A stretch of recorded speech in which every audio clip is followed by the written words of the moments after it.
Puasa Ramadan pada hakikatnya dapat melatih untuk berjihad melawan hawa nafsu, mensucikan diri dari perbuatan keji wan munkar, serta meningkatkan akhlak mulia wan semangat kecintaan beribadah untuk mendekatkan diri kepada Allah Subhanahu wa Ta'ala. Demikian tausiah disampaikan Ustadz Mim Fadli Rabi SSY SPDI di jeda tarawih malam ke-15 Ramadan 1446 Hijriah di Masjid At-Muttaqin, Jalan Sultan Adam, Banjarmasin Utara, malam Sabtu 14 Maret 2025. Puasa Ramadan pada hakikatnya dapat melatih untuk berjihad melawan hawa nafsu, mensucikan diri dari perbuatan keji wan mungkar, serta meningkatkan akhlak mulia wan semangat kecintaan beribadah untuk mendekatkan diri kepada Allah Subhanahu wa Ta'ala.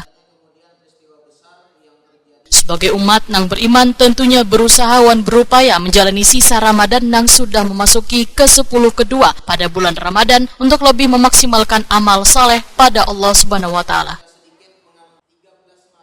Karena Allah Subhanahu wa Ta'ala memberikan kemudahan bagi yang menjalankan ibadah Ramadan dengan kekuatan sehingga dapat menyelesaikan Ramadan hingga hari terakhir.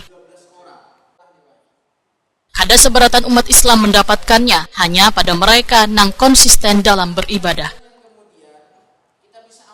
10 kedua pada bulan Ramadan, alangkah baiknya dengan gencar meminta ampunan kepada Allah Subhanahu wa Ta'ala, serta semakin meningkatkan ibadah mulai dari sholat, membaca Al-Quran, maupun amal soleh lainnya. Demikian disampaikan Ustadz Mim Fadli Rabi SSY SPDI di jeda tarawih malam ke-15 Ramadan 1446 Hijriah di Masjid At-Muttaqin, Jalan Sultan Adam, Banjarmasin Utara, malam Sabtu 14 Maret 2025.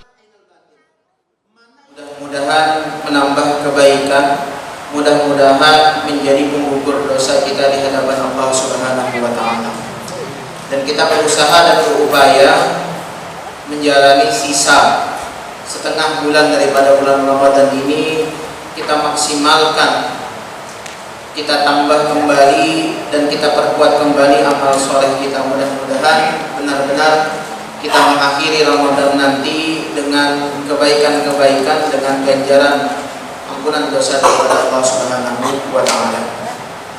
Bapak Ibu sekalian, Ustadz Mim Fadli Rabi memadahkan tantangan untuk melakukan perbuatan baik seringkali bersinggungan dengan keburukan. Suatu tindakan yang pada awalnya tampak baik ternyata berujung pada dampak buruk bagi diri sendiri maupun orang lain. Sebaliknya, keburukan yang dilakukan bisa mengarah pada pemahaman yang lebih dalam tentang pentingnya kebaikan dalam kehidupan.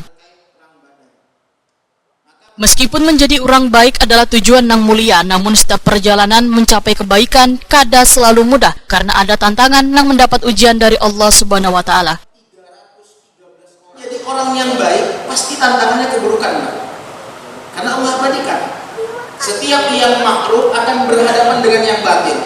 Setiap yang baik akan berhadapan dengan yang buruk. Maka jangan kemudian kita putus asa. Kadang-kadang baru kita niatkan, aku mudah-mudahan selesai Ramadan ini ada kebaikan. Tapi kemudian kadang-kadang bisikan muncul. Kadang-kadang pula mohon maaf, ejekan muncul. Bina alim mana sih dia imbah Ramadan ya? Ini bisa jadi kemudian pandangan bagi kita adalah ejekan. Tapi Allah pandang dengan ucapan dari mungkin kapan nih Pak? Artinya apa? Ini adalah semangat, ini adalah sesuatu yang menggerakkan kita. Makanya jangan putus asa kemudian ketika kita ingin menjadi baik, pasti ada tantangan. Ya. Tidak mungkin kemudian ketika kita ingin naik kelas, ada ujiannya. Anak-anak kita Pak, anak naik kelas pasti ada ujiannya. Begitu juga kita. Maka sejauh mana kemudian Allah ingin memperbagus kita, sejauh itu pula Allah uji kita. Ya. Anak sembahyang jamaah, berbayar ujian sedikit aja kan jadi. Artinya apa? Ujiannya belum selesai lagi. Makanya setiap yang baik pasti akan menghadapi keburukan. Yang kedua apa? Bahwasannya di sini ujian keimanan dan kesungguhan kaum muslimin. Ustadz Mim Fadli Rabi mengingatkan tantangan yang dihadapi pada bulan Ramadan haruslah disadari karena ujian keimanan yang diberikan akan meningkatkan keimanan pada Allah Subhanahu wa Ta'ala.